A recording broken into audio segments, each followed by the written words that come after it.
En el año en el que la ciencia ha demostrado ser clave para la sociedad, es imprescindible poner en valor el papel de los científicos para garantizar la vida y el futuro del ser humano.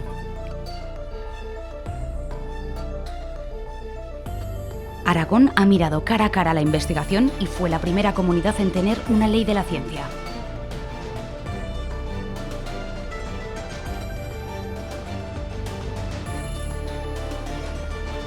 Además, desde el inicio de la pandemia, el Gobierno de Aragón ha incrementado el presupuesto un 23,2% e invertido 1 millón de euros en 8 investigaciones relacionadas con el COVID-19.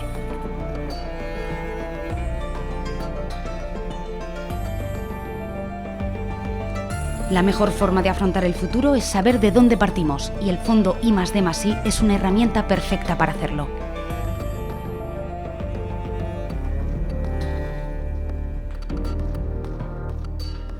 El fondo cuenta con 100,3 millones de euros más 42,8 millones de recursos destinados a investigación e innovación de la transferencia a la Universidad de Zaragoza y 5,7 millones de los proyectos vinculados al FITE.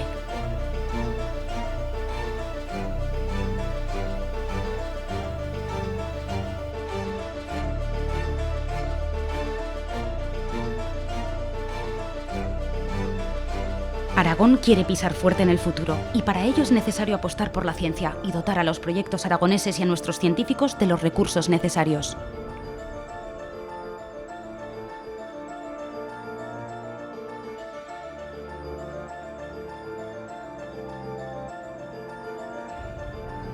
Aragón es futuro.